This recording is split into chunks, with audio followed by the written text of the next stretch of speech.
আমার লক্ষ্মী মেয়ে, আমার লক্ষ্মী মেয়ে। কাকিমণি, আমার আর কিচ্ছু ভালো লাগছে না কাকিমণি, বাড়ির সকলে অসুস্থ। আহারে, তো ছোট্ট বন্ধুরা, এর আগের পর্বে তোমরা দেখেছিলে রূপার ঠাম্মি অসুস্থ হয়ে থাকায় রূপা দেখতে এসেছিল। তারপরে রূপা বিছানা থেকে পড়ে গিয়ে মাথা ফেটে যায়, আর তা দেখে রূপার মা অসুস্থ হয়ে পড়ে। চলো তাহলে দেখা যাক তার পরবর্তী অংশে কি হতে চলেছে। মেজো, এই মেজো, ওঠ না মেজো, ওঠ। কিরে, তুই যে তাকিয়ে আছিস, কথা বল, কথা বল না রে। রূপাকে তো হসপিটাল নিয়ে গেছে, রূপা এক্ষুনি ঠিক হয়ে যাবে। আর বড় বউ যখন এমন করে মেজো বউকে ডাকছিল, তখনই পাশ থেকে ছোট বউ বলে ওঠে, মেজদি ভাই তুমি কথা বলো। মেজদি ভাই, কি হলো বলো তো বাড়িতে? রূপা এক্ষুনি সুস্থ হয়ে যাবে, মেজদি ভাই কথা বলো, মেজদি ভাই কথা বলো। আর তখনই মেজো বউ চোখ দিয়ে জল গড়াতে গড়াতে বলে, বদ্দি ভাই, বদ্দি ভাই, আমার মেয়ে ঠিক হয়ে যাবে তো? হ্যাঁ রে ছোট, আমার মেয়ে রূপা ঠিক হয়ে যাবে তো ছোট? বল না রে। ছোট, ছোট মেজো কথা বলেছে রে, আর ভয় নেই, ধর ধর, মেজোকে মায়ের পাশে শোয়াতে হবে বিছানায়। তারপর এদিকে যখন এইভাবে বড় বউ বলছিল ছোট বউকে, আর ওদিকে তো মালার বাড়িতে। ও মা, মা কই গেলে? ও মা শিগগির এসো, মা শিগগির এসো, শুনে যাও কি কাণ্ড ঘটেছে। মা শুনে যাও, কোথায় গেলে মা? কি হলো রে, কি হলো? পাখি, কি হলো? একটু যে ঘর বাড়ি ঝাড়ঝাঁটা দেবো তারও উপায় নেই। কি হলো কি? মা করে চিৎকার করছে যেন, গিয়ে দেখি আবার কি হলো। এই বলে মালা ঝাড়ুটা ফেলে দিয়ে পাখির কাছে যায়। কিরে পাখি, কোথায় গেলি? ঘরের ভেতরে নাকি? কই তুই? হ্যাঁ, উঠোনেও তো দেখছি না। এই কথা বলে মালা উঠোনের দাওয়ার সামনে বসে পড়ে। এই মেয়েটাকেও বলিহারি, মামা করে ডাকবে কাজের সময়, আর এলে দেখি নেই, কোথায় গেছে কে জানি। তখনই পাখি দৌড়তে দৌড়াতে আসে। ও মা, তুমি এখানে? আমি তো কোথায় কোথায় তোমাকে খুঁজে এলাম। জানো মা কি কাণ্ড ঘটেছে জানো? তা কি কাণ্ড ঘটেছে রে? হ্যাঁ, কি কাণ্ড ঘটেছে শুনি? কাজে চোখে দেখতে পাচ্ছি না, আর তুই আমাকে কাণ্ড দেখাচ্ছিস। কি হয়েছে বল, তাড়াতাড়ি বল দেখি, বল। তখনই পাখি দৌড়তে দৌড়তে তার মায়ের কাছে গিয়ে বলে, ও মা, মা আমি সত্যি বলছি, মা আমি সত্যি বলছি। তুলি দিদিদের বাড়ি কি হয়েছে তুমি জানো? কে কিরে? তুলিদের বাড়ি? তুলিদের বাড়ি আবার কি হলো? এই তো তুলিদের সঙ্গে আমার কালকেই দেখা হয়েছিল।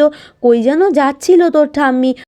ঠিকই শুনেছো মা, ঠিকই শুনেছো। তুলি দিদিদের বাড়িতে সকলে অসুস্থ, এই কথা আমি শুনে এলাম আরতি দিদির মুখ থেকে।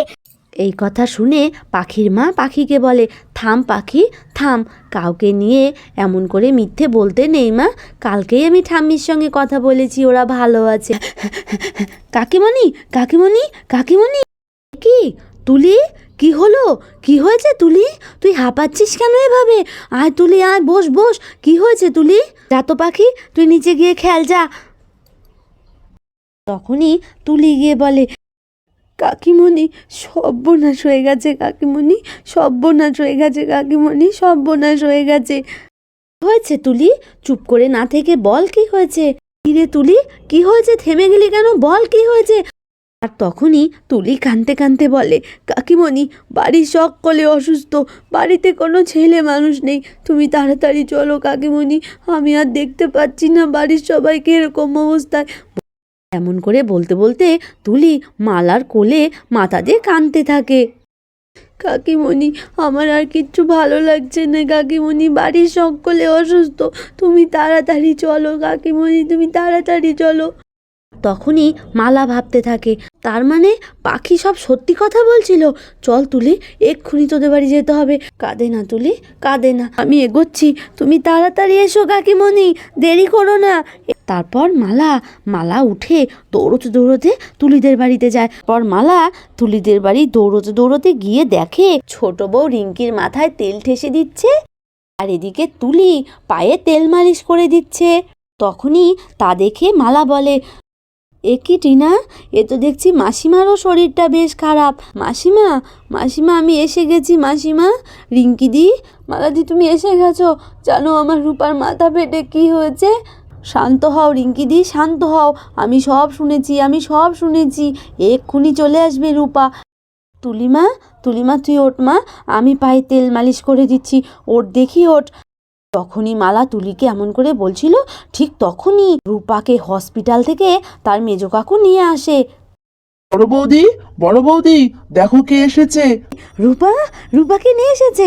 রূপা, কেমন আছিস মা? আহারে, কতটা খেটে গেছিল রে। দিদি দেখো, তোমার আর কোনো চিন্তা নেই, কে এসেছে দেখো, তোমার রূপা এসেছে গো। মালা যখনই রূপার কথা বলে তখনই রিঙ্কি, রূপা এসেছে, আমার রূপা এসেছে, দেখি আমার রূপা এসেছে। আয় রূপা, আমার কোলে আয় মা, আমার কোলে আয়। আয়, কোথায় আমার দিদিভাই? দিদিভাই তুই এসেছিস? দিদিভাই কোথায়? দিদিভাই তুই এসেছিস? আহারে, আমার মেয়েটাকে আমি কখন থেকে দেখি না, আমার সোনা মেয়ে। কিরে মা, অনেক ব্যথা লেগেছিল না? হ্যাঁ, ভগবান তোমাকে অসংখ্য ধন্যবাদ। আমার সোনা মেয়ে, খুব মাকে কষ্ট দিতে ভালো লাগে তোর, তাই না রে? আর যখনই রূপাকে তার মা এমন করে আদর করছিল, আর তখনই তার কাকা এসে বলে, ডাক্তারবাবু বলেছে। ভগবানকে অশেষ ধন্যবাদ, রূপা সুস্থ হয়ে এসেছে। মাকে গিয়ে খবরটা দি। ভগবান তোমাকে শত কোটি প্রণাম। ভগবান, তুমি রক্ষে করেছো, আমার দিদিভাইকে রক্ষে করেছো। রিঙ্কিদি, শান্ত হও রিঙ্কিদি, আর কোনো ভয় নেই। যাকগে, তোমার সন্তান যে তোমার কোলে এসেছে, এতেই আমরা খুশি। মালাদি, আমরা খুব খুশি হয়েছি, বাড়ির মেয়ে যে বাড়িতে এসেছে, আমরা তাতেই খুশি। এবার মায়ের শরীরটা সুস্থ হলেই হয়। শরীর আর কি সুস্থ হবে ছোট বৌমা, দেখো তো আমি সুস্থ হয়েছি কিনা। আমার দিদিভাই বাড়িতে এসেছে তা শুনেই আমি সুস্থ হয়েছি। আর শোনো ছোট বৌমা, কালকে আমরা সেই পুরনো তুলসী মন্দিরে পুজো দেব, বুঝেছো? এই তুলসী মন্দির বন্ধ করাতেই আমাদের এমন অবস্থা হয়েছে, বুঝেছো? হ্যাঁ, আপনি ঠিকই বলেছেন মা, ওই মন্দিরে পুজো করতে হবে। আমারও মনটা বেশ চাইছিল, আমারও তাই মনে হয় মা, জানেন। যখনই রূপাকে নিয়ে সবাই মিলে এমন করছিল, তখনই বড় বউ এসে বলে, দে রূপাকে দে, এক গ্লাস গরম দুধ খাওয়াতে হবে। একটু আমার কাছে থাক না বদ্দি ভাই, আর একটু আমার কাছে থাক। আর বলছি বদ্দি ভাই, সোনা কোথায় গো? সোনা, তুলি, ওরা কোথায় গেল? হ্যাঁ, সোনার নাচ তো সবার শেষে, ওই জন্য সে আর জানে না রূপার এই অবস্থা। জানতে পারলে কি আর সে ওখানে থাকতো বলতো? হ্যাঁ, আগে শোনো মেজো বৌদি, রূপাকে ফুল রেস্টে থাকতে বলেছে। আর কদিন ওকে সেরকম ভাবে খেলাধুলা করতে দিও না, মাথায় চোট পেলে আবার রক্ত বেরোতে পারে। আর একটু গরম দুধ টুধ খাইয়ে ওকে ঘুম পাড়িয়ে দাও। আর আমি ওদিকটা যাচ্ছি, আবার তো সেই তুলসী মন্দির পরিষ্কার করতে হবে। হ্যাঁ, যে অবস্থা হয়েছিল ওই মন্দিরে আর পুজো বন্ধ করা যাবে না, যাই আমি। আচ্ছা মেজো, তুই তাহলে ওকে আদর করার পরে দুধটা খাইয়ে ঘুম পাড়িয়ে দিস, কিন্তু এটার মুখটা একেবারে শুকিয়ে গেছে রে। আর মা, আপনার শরীর ঠিক আছে তো মা? আপনি কি ভাবছেন? হ্যাঁ মেজো বৌমা, হ্যাঁ ভাবছি ওই পুজোটা কেমন করে হবে, বুঝেছো? পুজো কিন্তু বেশ ধুমধাম করেই হবে, মনে রেখো কিন্তু। আর সব দিকে জোগাড়যন্ত্র করা শুরু করে দাও, বুঝেছো? আর মালা, তুই আর বাড়িতে যাস না। মাসিমা, বাড়ি না গেলে হবে? বাড়িতে কত কাজ বলুন তো। হ্যাঁ, আর পাখি তো বাইরে খেলছে, আমাকে যে যেতে হবে মাসিমা। আর এখান থেকে এখানে মাসিমা আমি যখন তখন চলে আসবো। না মালা, এ কথা বললে হবে না। তুই বাড়িতে গিয়ে কাজকর্ম সেরে টেরে একবারে জামা কাপড় নিয়ে চলে আয়, বুঝেছিস? 7-8 দিন এখানেই থাকবি। আমি তাহলে রান্নাঘরে যাই মা, সারাদিন কারো খাওয়া দাওয়া হয়নি, এখনও সোনাটা বাড়ি ফেরেনি। তুলিও তো নাচের প্রোগ্রাম থেকে এসেছে, ওরও খাওয়া হয়নি।